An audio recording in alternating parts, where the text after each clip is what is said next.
Welcome to FinCon. The next 20, 25 minutes, I want to talk about email. I love email, and I hope everyone here loves email too, because my name is Erik Harbison. I am the Chief Marketing Officer for Aweber. Aweber is an 18-year-old email marketing service platform. We're booth 204 right over here. Come meet the team. But we specialize in allowing you to create, send emails. We have over 100,000 customers, both bloggers, consultants, startups, entrepreneurs. We're here to help everybody. We freaking love email. So today, I want to talk about building and maintaining a massively engaged email audience. Think about that. So we want to build an audience and maintain an audience that's going to be engaging. Now, the reason I crossed out that list, right? How many people refer to their email as a list? They got a list of names, right? It's okay. Here's the thing about lists, guys. Lists don't have feelings. Audiences do. So let's stop talking about our email about lists. Let's talk about audiences. Audiences have feelings. Feelings is what makes connections, and connections is what's going to make us have an engaged audience. So the real story here is email is about relationships, right? Let's think about that, whether you have 5 people in your audience or 50 people in your audience. It's about relationships. So we're going to talk today about how to build strong relationships so we can start talking about our audiences and not lists. But here's one thing. There's a problem. Who here today has referred to themselves or referred to their marketing campaigns for email as a blast? Right? Email blast, right? Yeah, right? So we're blasting out a message. Yeah, I can't stand that. Only because it takes away from the fact that we're trying to talk to an audience, right? Blasting, right? Here's the thing. Every time you say blast, somebody's email goes into a spam box. Not really, but think about it. Every time you say blast, right? We want to get that out of our vernacular. This room here is going to help us spread the word about email being about relationships. You with me? You're with me. But here's how you're going to help, right? Let's do a quick pledge, guys. It's all about email and relationships. Everybody stand up real quick. Let's stand up real quick. It'll take 5 seconds. We only have 20 minutes. So after today, walking out of this room, everyone here is accountable to help everybody get on the same page about what email is for. So, however you want to pledge, it's up to you. I like to go with this one. So, repeat after me. I believe email is about relationships. And I promise to never say the word e-blast again. Cool. Now look to your left, look to your right, and high-five that person. All right. You are all accountable. Thank you very much. The world of email thanks you. So let's learn. Let's get into some tactics here. So, State of the Union, right? State of the Union for email and you being able to build that engaged audience is on 2 things. Deliverability, getting those emails in the inbox, and decay, what happens to your emails, what happens to your audience once they're inside your database. So 2 things, deliverability and data. Keep that in mind. So U.S. deliverability rates over the last 3 years have been declining. Your ability to get emails into inboxes has been declining. A lot of reasons for that. There's bad email marketers trying to send bad emails. There's people using bad subject lines and things like that. But there's a decline happening, right? So try this. And I don't know, we'll figure this out. But if you just think about your database right now, there's what we have called zombie email addresses. These are email addresses that you've captured. Like, guess what? They're not doing anything. They're just there. And what they're doing is they're impacting your deliverability. So take a look at your list, whether it's 5, 50, 500, 5,000. Whoever has not acted in the last 12 months, remove them from your list or from your audience. Doing that will increase your deliverability by a couple percentage points, just by doing that one thing. That one thing. So let's talk about decay. This is probably not good formatting, but you'll get the idea. If you want, a quick sidebar here. If you want the slides, email me. The email address will show up at the end of the slides, but I'll give you a copy of this if you just email me. Email databases decay every year by about 23%. Now, what does decay mean? Decay means that they changed their email address or they just became inactive. It means that every year, 23% of your list is just becoming decayed, unaddressable. So if you think about it, if you do nothing right now, again, if you have 50, 500, 5,000, if you do nothing right now, in 4 years, your database will be gone. Gone meaning there's not much you can do with it. But think how hard it took you to get those first 50, right? So decay, every year, it's declining by 20, 25%. So Let me reiterate that. If you do nothing right now, your database will be gone in 48 months. Think about that. So let's figure out some ways that we can address that. So the two things we want to talk about today is about building that audience and maintaining that audience. And we want to talk about providing value, right? We want to talk about giving something that everyone wants to receive from you. We want to talk about aggregation points. We want to go to where your audience is. We want to talk about empathy because, again, relationships, it's about feeling, right? It's about relationships start with emotions. So we want to talk about how we're going to use that to build that audience. Let's talk about maintaining that audience. So now you have people in. Now what do you do with that audience? Let's talk about, again, focusing on those emotional reactions. Emotions drive actions. Keep that in mind. The next is expectations, right? So what are we expecting and what expectations are we setting with your audience so they know what's coming from you in your emails, your follow-up series, etc. And most importantly, we want to talk about context. The most important thing for any email that you're sending is context. And context is why you're sending, when you're sending, and what's inside of that. A couple examples of what I mean is if you have a welcome series, you want to talk about building trust and education. That's the context for that welcome series. If you're talking about abandoned carts, you want to talk about not just the discount because you didn't put it in your cart. You want to talk about social proof. Include a testimony of someone who just bought what this person just left outside of their cart. And think about broadcast, which is you want to communicate to your entire database. And if you're doing that, things like surveys are good to include, or sharing components are good to include. So that's what I meant by contextual and driving action. So let's talk about building an engaged audience. Engaged audiences. Lead magnets. Who is using lead magnets right now for their blog, site, etc.? Awesome. It's probably the most powerful way to build your audience. You're providing something of value that you want someone to learn from, and that's helping to build your audience. Some things to include in that: cheat sheets, resources, free trials, surveys, quizzes. These are things that you can give away for someone to give you their email address to then build your audience. SumoMe is a good tool to use if you want to learn by, just start somewhere in terms of learning which tools to use to build this. But here's another thing to keep in mind. When you ask for information, don't ask for a name. If you're just getting started, why put one more barrier in front of someone signing up for your information? Just ask for the email address. You can get the name later. One thing to keep in mind. Next is a pop-up. So, pop-ups. Who hates them? Urgh. Who loves them? Yay. Why do we love them? Because they work. If you hate them, that doesn't mean that your customers hate them, so you got to try them. At least test them. Humor me. But pop-ups, when you put them in the right place where your audience is aggregated. Remember I talked about aggregation points? For us, we use the pricing page. People come to our pricing page. They're looking for information on price. It's a good time we decide to serve them a pop-up about a webinar where they can learn and meet with somebody and start building a relationship on that pricing page. Think about your site or your blog. Where does it make sense to have this thing pop up? SumoMe did some research. 5 seconds to 15 seconds. Best time to have that pop-up appear. Got the most reaction. Now, that was the one test. If you want to start somewhere, start there. But then your audience may act differently. So, again, always something good to test. By us doing this, we increased our signups for the webinar by 54% because we used the pop-up on our pricing page versus other ways that we were gathering information or names or signups for a webinar. The pop-ups worked. So, again, if you hate them, test them because you might like them because they may help you in building your engaged audience. So the sign-up form, we've all seen them, but you can't see the number, but I'll share it with you. So Brian Dean, founder of Backlinko, which is an SEO site, he was kind of kicking around some ideas here for a sign-up form. So when you drive someone to sign up for your 10 tips on picking a financial planner, 10 reasons to get out of debt, when someone's downloading that, why not include the testimonial of the person who just used it that you have a relationship with that gives you a testimonial on your sign-up form? Again, this is on your sign-up form. And again, try asking just for the email.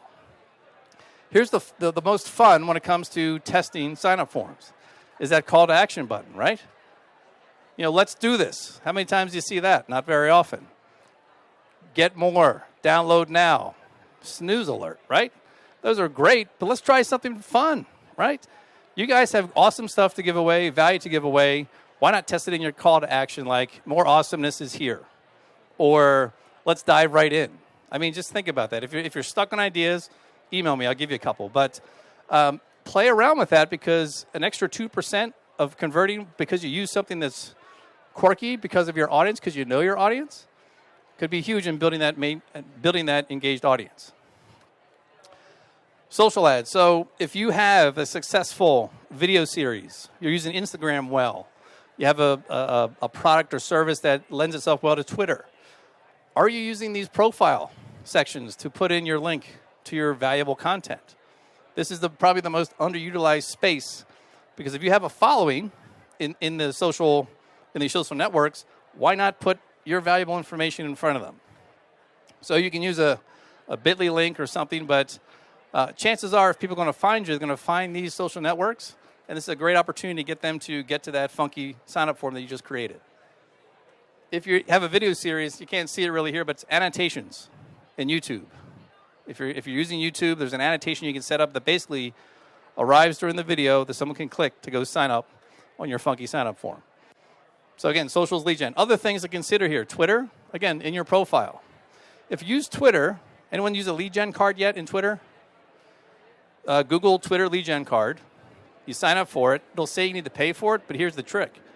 You set it up, and then you use it. You sign up for it, and then you pin it as your pinned tweet. Everyone's pinned a tweet before? If you use a lead gen card as your pinned tweet, there you have a sign-up form when everyone gets to your Twitter account. So if you have a Twitter account, it is something worth trying. For those that are more aggressive, there's this cool ad network called Facebook. Ever hear of it? So it is freakishly awesome at targeting anyone who's looking to use or thinking of using your product or service. Red-headed left-handers in San Diego, they can find them. Here's the beauty about this, is that they have a lead gen function inside of Facebook that we've tested numerous times, just thinking about who we service, small businesses, folks like you.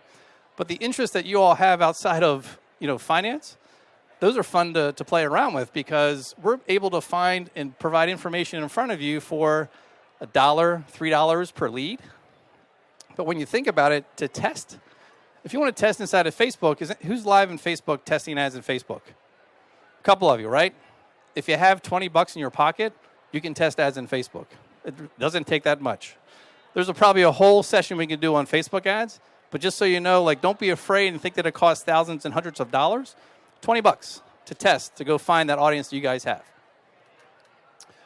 Talk to people. Imagine that. What a great way to start, again, going back to relationships, is what better way to start a relationship than face-to-face, right? You meet somebody here this weekend, and you start building a relationship. Now, what got cut off here is that if you meet somebody, your email provider will have an app that lets you give your phone to somebody so they can sign up and then join the list that you just set up that is, hey, I met you at FinCon, and they get 3 emails. It's very contextual, remember context? Very contextual about where you met them. So think about all the events you go to. Meetups, go to meetup.com. There is a meetup in your neighborhood, I guarantee, around what it is you do. Again, that's the missed opportunity there. Just go, show up. They want you to speak. But that's a great way to start building relationships and getting folks into your audience based on having a lot of valuable conversations up front. This is a business card scanner, cam card, I think it's called. If anybody goes old school, you just take a shot and then add them into your database later. But meet people. I mean, that's kind of a kind of an unknown or lesser known way of building your engaged audience. So let's talk about maintaining an engaged audience. So you built the audience, you brought them in, you found ways to get them into your database. So now what do we do? Well, let's start here. This is the mindset I want everyone to think about. So thank you for the pledge. You're all accountable. But think about how you want to talk to the folks that are in your database. Let's think about it this way, whether you have 5, 50, or 5,000. How you create your emails, how you create your content, let's do it like you're having coffee with that person. Whereas most people think whether they have 5, 50, or 5,000, they got to talk to everybody. They think they have to write something that appeals to that person and that person. That's not the way to look at it. Think about that conversation, because you know why? As you start to think about how you write for a person, not people, you'll be surprised at how differently you write things in your email. And we're not talking about emails that are thousands and thousands of words long. We're talking about short snippets or even ad copy. How would you write it to one person? So that's a mindset to think about when it comes to having that maintained audience. So a gentleman named Ben Settle. Anyone here for Ben Settle? He's a great copywriter. And boy, does he like to set expectations. Here, what he does is he asks for your primary email. He doesn't even want your name. He just wants your best email. What's your best email? And you think to yourself, well, that's probably my work email. So then he knows he has an email you check. Well, then he does the glorious thing here of saying, hey, just check this box because there's an opt-in box there. Check this box because I'm going to send you an email every day. Every day. Every day. And the beauty about that is not only does he remind you on the sign-up form, but on the thank you page as well. He hammers home that you're going to get an email every day. And he says, whitelist my name or else you won't get the daily emails. So reiterating set expectations is key. What about subject lines? Anyone go to this site? Free tool will grade your subject line. The one you just sent out for your email list, go plop it in here and see what they say. It's a good way to kind of get some directional information. But subject lines, curiosity. Nathan Laka sends an email with a subject line about his mom and 50% off. Curiosity, I want to open that up.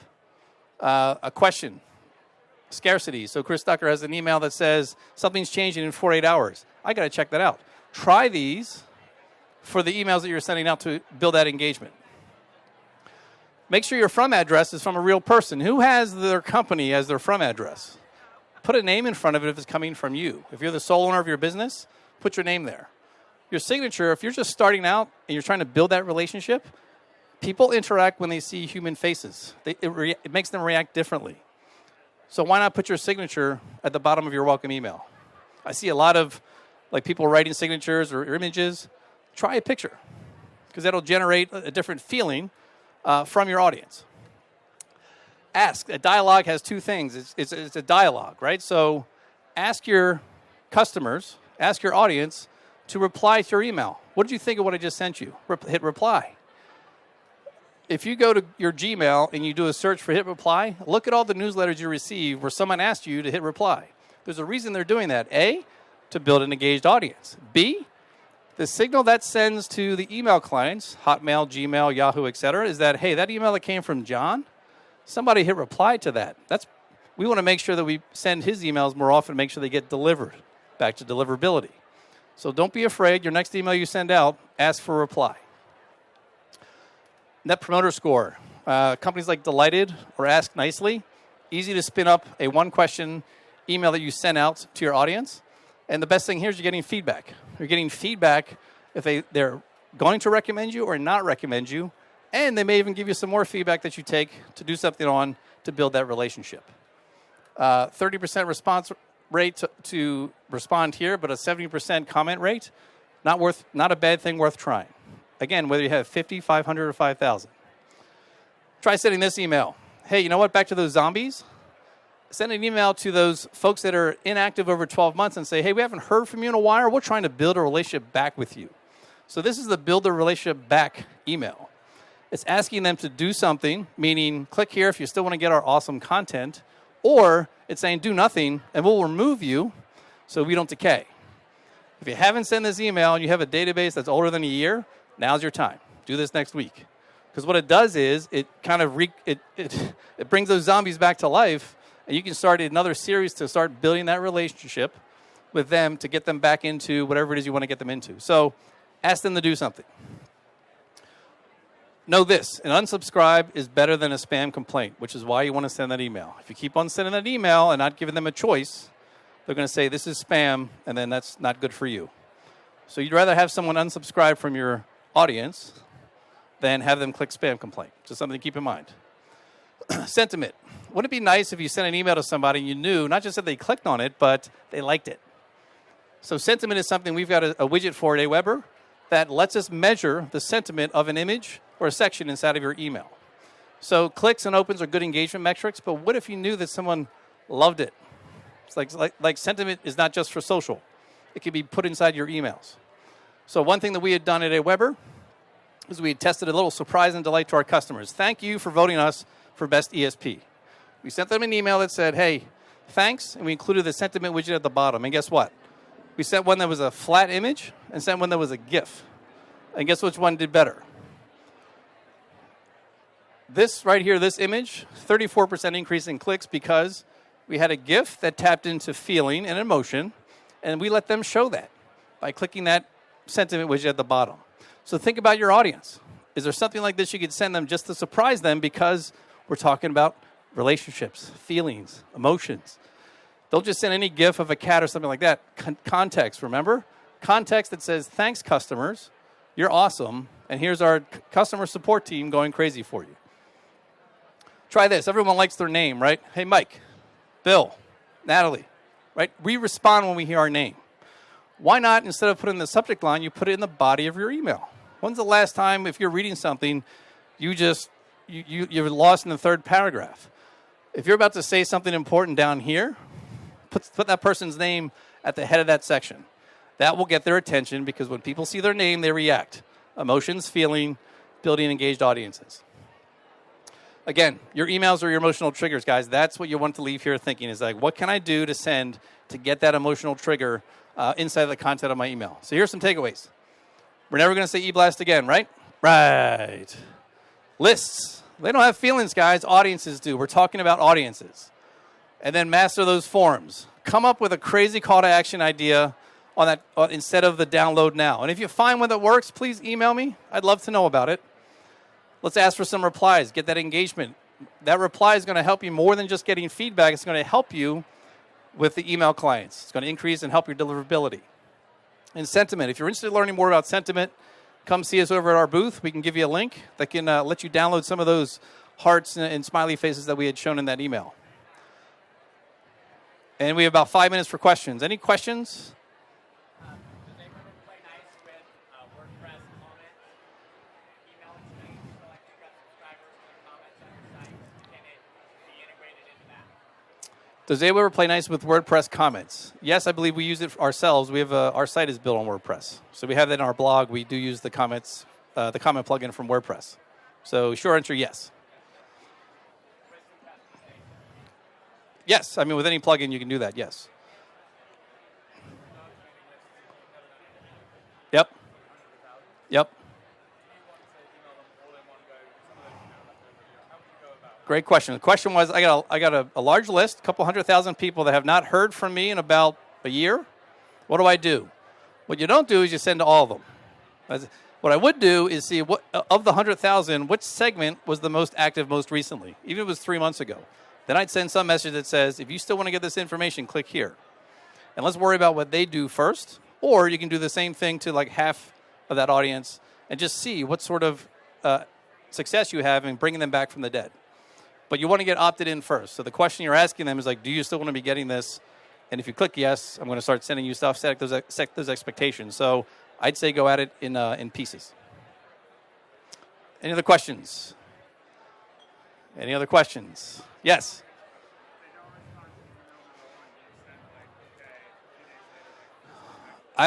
Right, so you probably look to see what the first one does. If nothing happens, you got to give yourself a window because there could be a point of this where you just start from scratch all over again. But there's also something that says, kind of giving yourself that window that says, if nothing happens, then we just, start from scratch, do it like 2 sends over the course of 3 weeks. But every email you send, be explicit. Be so explicit about what you're doing that anybody can figure that out. And that would probably, okay, this guy, what they're trying to, it'll probably, you want them to do something. So just be explicit. Any other questions? Here's some resources in this deck. I mentioned some of these tools, but they're all here for your learning. Most of them are free. And email me. Here's my email address. If you want this slide deck, just send me an email. Let's connect on Twitter. Just email me, hit slides in the subject line, and I'll reply with this. And thank you very much. Oh, question.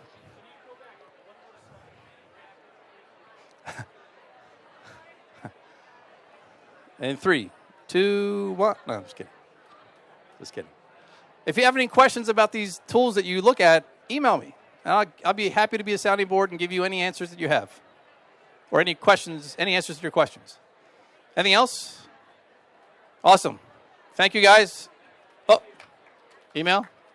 Thank you, guys. Have a great FinCon.